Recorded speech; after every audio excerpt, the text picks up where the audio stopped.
Hola, hola, ¿cómo están ustedes? Qué gusto de saludarles. Es un grato gusto compartir este tiempo con ustedes. Siempre es una aventura esto de hacer podcast y también implica un trabajo dedicado, créanme, no es fácil elaborar ideas, plasmarlas también en un pequeño guión, modesto guión, y exponerlas de tal suerte que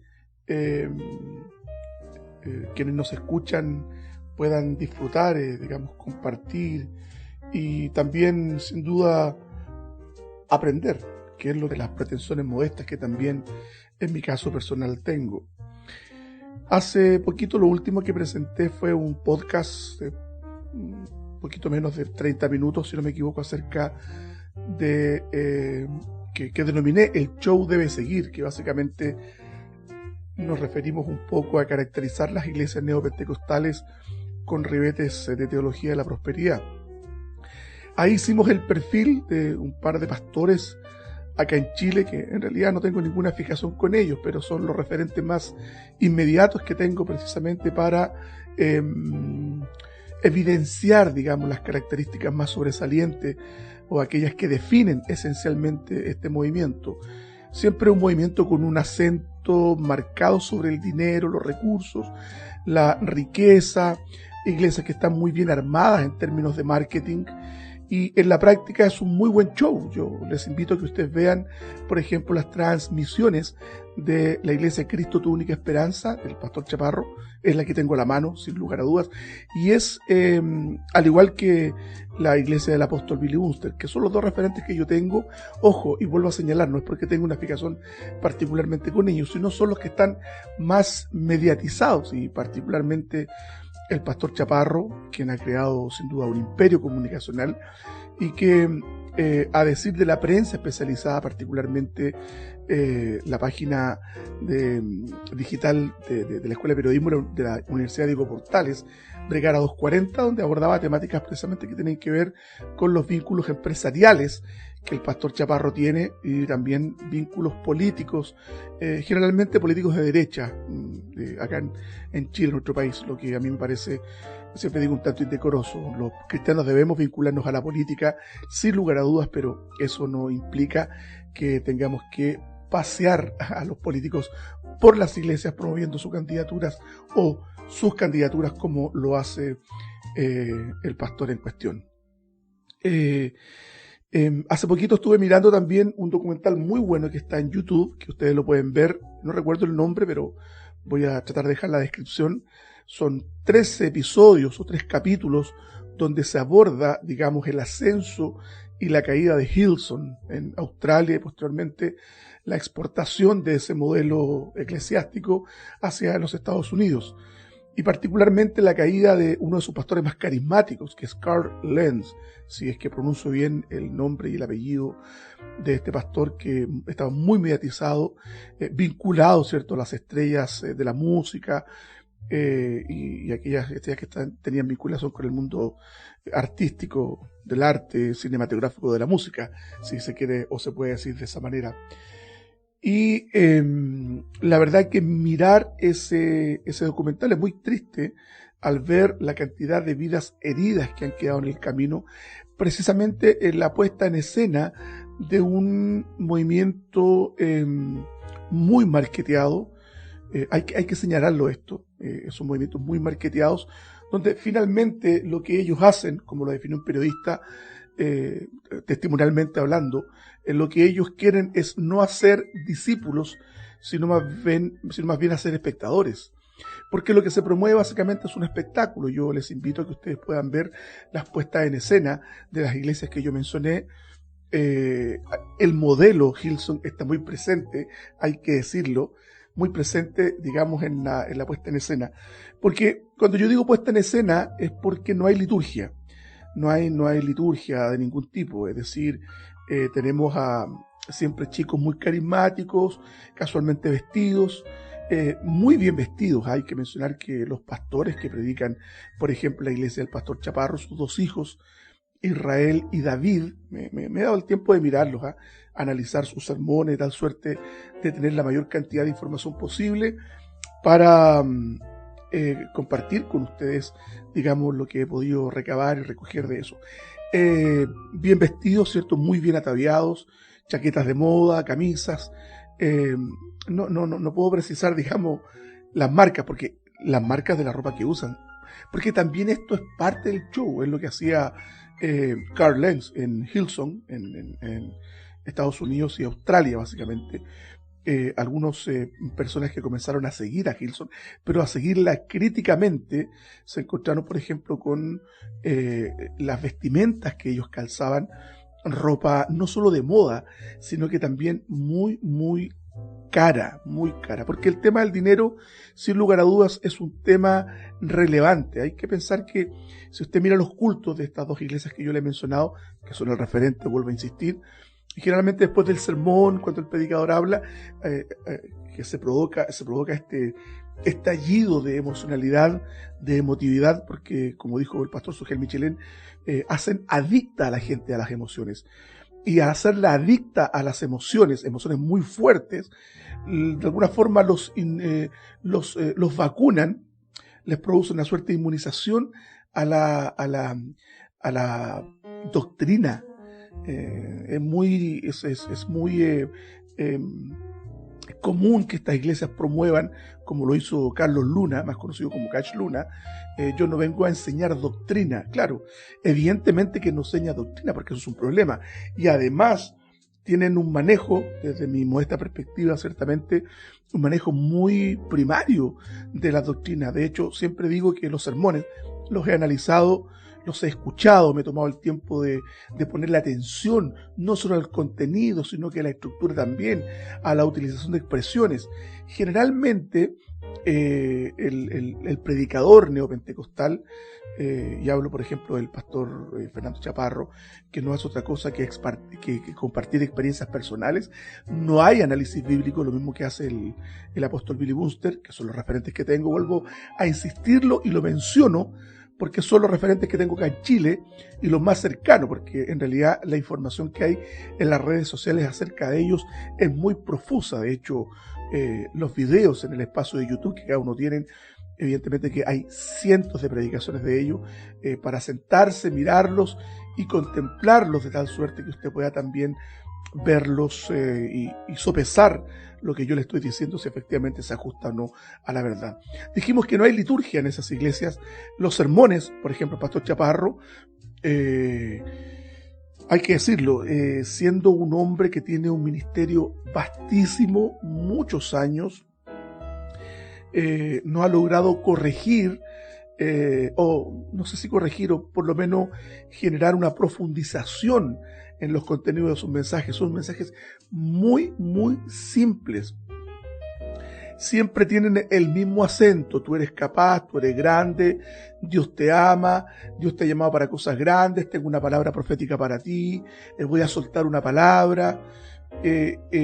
Aun cuando la matriz de la iglesia del pastor Chaparro es una matriz pentecostal, sin lugar a dudas, su culto, su puesta en escena litúrgica es absolutamente neopentecostal. De hecho, basta mirar las conexiones que él tiene con Cash Luna, donde recuerdo que Cash Luna hizo esa desagradable aseveración de que a la iglesia se iba con la chequera y con la Biblia. ¿Recuerdan ustedes?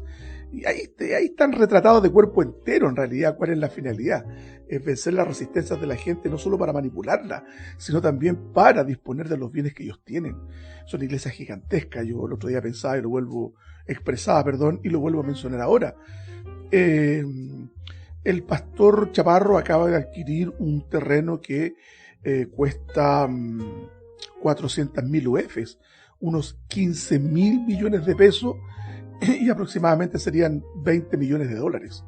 O sea, nada comparable con el templo que tiene Cachluna en Guatemala, ¿cierto? Uno de los países más pobres de Centroamérica y de América, que tiene el ingreso per cápita más bajo, pero Cachluna, la casa de Dios, si no me equivoco se llama, costó 40 millones de dólares. Bueno, ahí hay según reportó Univision, hay una relación de Cachluna con el mundo del narcotráfico, particularmente con una narcotraficante. Fue denunciado públicamente. No he visto los desmentidos, sí vi una entrevista que hizo Dante Gebel a Cachluna, donde él se refería someramente a este tema que sin duda le ha salpicado y que le ha traído también algunos problemas respecto de lo mediático que él es como pastor. Y volviendo al caso de Chile, entonces tenemos esta puesta en escena, hay danzas, hay baile, al coro, una tremenda pantalla digital que está colocando las letras de las canciones y donde después ciertamente también se expone la cuenta corriente de la iglesia, donde la gente tiene que donar, donde tiene que dar. Es la misma tónica cuando usted mira las predicaciones de Cachluna, ¿cierto? Muchas de ellas, cuando mira las predicaciones de Guillermo Maldonado, cuando escucha las predicaciones de Ana Méndez, cuando escucha las predicaciones de Kenneth Copeland, las que están subtituladas o traducidas por lo menos, cuando ve las predicaciones de el pastor Chaparro y algunas también del apóstol Billy Gunter, siempre tienen el mismo contenido. Primero, no hay profundidad, no hay exégesis, no hay estructura sermonaria, no hay en absoluto. O sea, yo no he escuchado en todos los sermones que he visto de Fernando Chaparro, jamás he visto una predicación donde él profundice temas doctrinarios. Desconozco su iglesia, por lo tanto, no sé si en los estudios bíblicos que hace profundizarán en temas doctrinales, aun cuando creo que siempre es importante en la reunión dominical abordar temáticas de ese tipo. Por ejemplo, hay temas totalmente ausentes como temáticas acerca de la santificación, del pecado, del infierno, de la regeneración, la justificación y aquellos elementos que dan sentido, dan forma y configuran esencialmente la doctrina cristiana y el cristianismo que nos distingue respecto de otras religiones. No, nada de eso, no hay absolutamente nada de eso en los sermones de estos pastores y es muy normal ver siempre sermones de crecimiento y cosas así que tienen que ver básicamente con empoderar a los creyentes para hacerle frente a las adversidades de la vida, pero fundadas sobre las capacidades que los sujetos tienen, no sobre el cuidado, la providencia de Dios. Y bueno, sermones de teología propia en absoluto no hay. Hilson, fíjense que Hilson llegaba a recaudar en sus tiempos de mayor fama, llegó a recaudar $100 millones anuales. Es una cantidad exorbitante de dinero, es mucho, mucho dinero.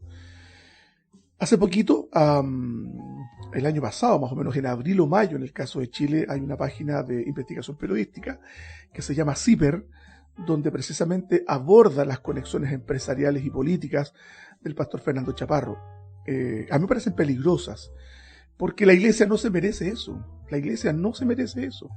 La iglesia tiene como misión esencial la predicación de la palabra del Señor. Y yo no puedo creer cuando alguien ha tomado el evangelio como forma de vida, como subsistencia también a través del aporte de la iglesia, de los diezmos y las ofrendas, entiendo que esa persona se va a dedicar 100% a pastorear y no a vincularse a labores empresariales, a actividades empresariales. Hoy día es muy típico ver, en el caso de Hilson y el pastor Houston, quien lidera todavía, bueno, en realidad fue defenestrado el cargo, fue expulsado el cargo por la misión global de Hillsong, precisamente por conducta impropia, igual que Carl Lenz, básicamente por adulterio. El caso del pastor líder, el creador de este movimiento, por conducta poco decorosa respecto de unas mujeres, ¿cierto?, que lo denunciaron, básicamente. Eso está en la red, pueden verlo ustedes, reportajes muy serios. Esto hoy día, hermanos, es preocupación de la prensa, preocupación también del Estado respecto a la tributación que deben efectuar estas iglesias, a la gran cantidad de recursos que manejan. Es mucho, mucho dinero. No quiero entrar en lo personal. Recuerdo cuando hubo una denuncia pública de un ex miembro de la iglesia, el pastor Chaparro, que apareció profusamente en los canales de televisión. Un tipo muy, muy amargo, por cierto, hay que decirlo, lo estuve mirando, muy amargo, grosero en algunos casos, hay que también decirlo, donde exponía los vínculos empresariales del pastor y la familia Chaparro, cuestiones muy particulares que tienen que ver con los bienes que aparentemente esta familia ha adquirido y las vinculaciones empresariales con empresas mineras que el pastor Chaparro tiene. Eso aparece también en la información de CIPER del año pasado, abril o mayo, que se publicó un reportaje muy profuso acerca de eso.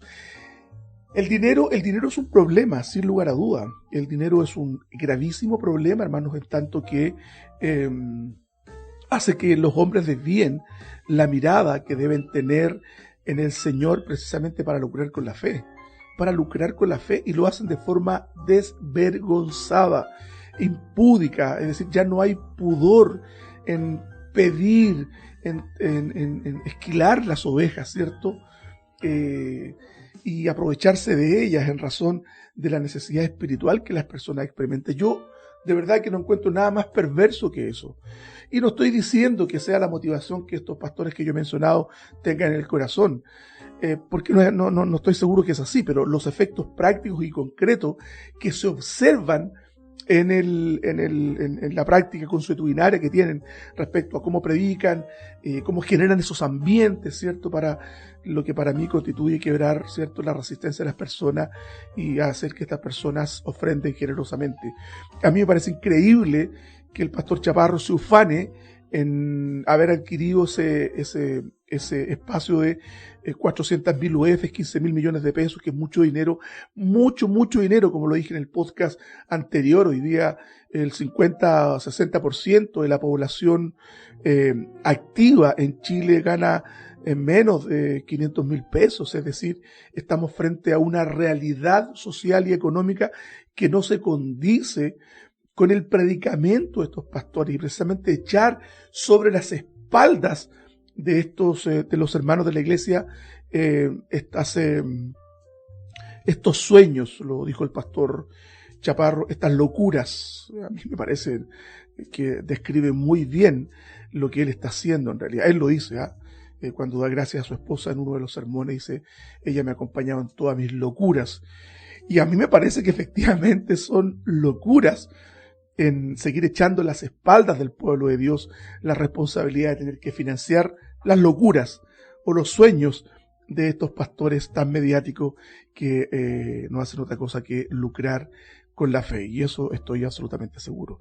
Y estoy mencionando a estos dos referentes, el caso del apóstol Billy Wunster, que a mí también me parece muy curioso las prácticas litúrgicas que tiene también en su iglesia, la danza, hay las mujeres con velo, no entiendo muy bien cuál es el soporte o la explicación teológica para que las mujeres usen velo dentro de la iglesia.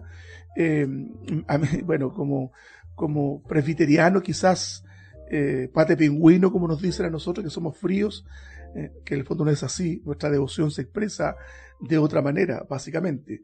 Ver a los hombres danzando a mí me parece, en realidad me genera un dejo de extrañeza, por decirlo de alguna manera, y ahí todos saltando y después viene, ¿cierto?, después de que se crea esa atmósfera de devoción profunda, la gente quebrantada, la música de adoración, generalmente canta mucho, 1 hora, ¿cierto?, una hora aproximadamente, sí, 45 minutos, que para mi gusto es mucho. Bueno, eso es un tema que cada iglesia ve, sin lugar a dudas. Pero donde hay ahí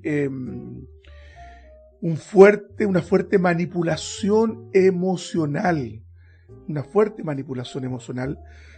donde invita a la gente a empoderarse, un sermón que carece de profundidad teológica, ya lo hemos dicho, y fundamentalmente una actitud, yo creo, de manipulación.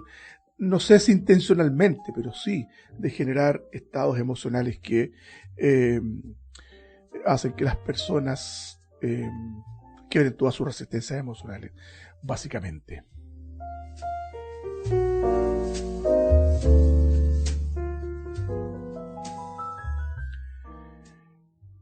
Muchos dicen, no debemos juzgar.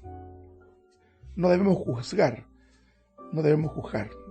No nos corresponde juzgar. A nosotros no. Sin lugar a dudas, no nos corresponde juzgar.